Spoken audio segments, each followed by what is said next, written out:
তুমি মেয়ে, তোমার জোরে হাসতে নেই। তুমি মেয়ে, তোমার শখ আহ্লাদ থাকতে নেই। তুমি মেয়ে, তোমার পেশা নির্বাচন করার অধিকার নেই। তুমি মেয়ে, তোমার রাত্রিবেলায় বেরোনোর কোনো রাইটস নেই। তুমি মেয়ে, তোমার সাথে খারাপ হলে তোমারই দোষ। তুমি মেয়ে, তুমি খারাপ পোশাক পরেছ, তাই তোমার সাথে অঘটন ঘটেছে। তুমি মেয়ে, তুমি মা বাবার দায়িত্ব কেন নেবে বিয়ের পর? তুমি মেয়ে, তুমি মানিয়ে গুছিয়ে নেবে। তুমি মেয়ে, তোমার মুখ থাকা চলবে না, তোমার জোরে হাসা চলবে না, তোমার শখ আহ্লাদ থাকা চলবে না। কেউ কটু কথা বললে তোমাকে মাথা নত করে শুনতে হবে। কেউ খারাপ বললে তোমাকে মুখ বুজে সইতে হবে। আর যদি না পারো, একটা পথ তো খোলা আছে, সুসাইড। এই যে আমাদের দেবলীনা দিদি। ভাবতে অবাক লাগে, আগে সাধারণ মানুষ হয়ে আমি ভাবতাম যে আমরাই বুঝি শুধু নিপীড়িত হই। আজকে দেখলাম একটা সেলিব্রিটিও বাদ গেল না। ভাবতে অবাক লাগে মানুষের মেন্টালিটি কবে চেঞ্জ হবে। একটা মেয়ে কি শুধুই ভোগ্যপণ্য? একটা মেয়ে কি সারা জীবন শুধু স্যাক্রিফাইসই করে যাবে? না, তার মন থাকতে নেই, সে মানুষ না।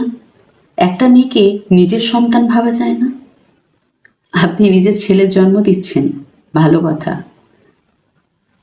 কিন্তু মেয়ের মা বাবাও কিন্তু কষ্ট করে 9 মাস গর্ভে ধরে তাকে ছোট থেকে মানুষ করেছে, বড় করে তুলেছে।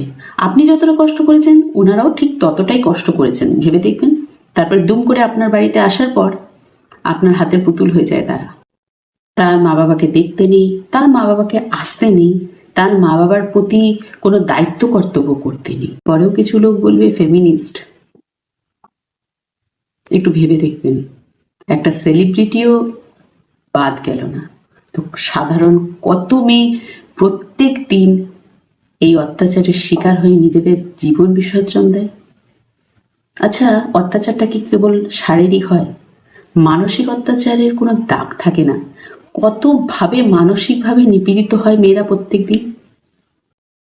আজ আমরা দেবলীনাদির কথাটা জানতে পারলাম, কিন্তু এরকম কত দেবলীনা যে টিকতে না পেরে সুসাইডের পথ বেছে নেয়, তার আপনি হদিশও পাবেন না।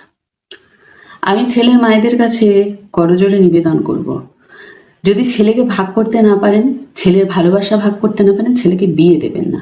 তবুও কোনো মেয়ের জীবন নিয়ে খেলা করবেন না, কারণ আপনাদের কোনো রাইটস নেই। আর যে সকল ছেলেরা বিয়ে করে বউকে ভালো রাখতে না পারো, প্লিজ বিয়ে করো না, একদম করো না। কারণ কোনো মা বাবার কোল থেকে তার সন্তানকে কাড়ার মতন পাপ বুঝি এই পৃথিবীতে হার হয় না। এই পাপটা অ্যাটলিস্ট করো না। মা বাবাকে ভালোবাসতে চাও, ভালোবাসো। আর যদি সঠিকভাবে সত্যের পথে চলতে পারো, সত্যের সঙ্গ দিতে পারো, তবেই বিয়ে করো। কেমন?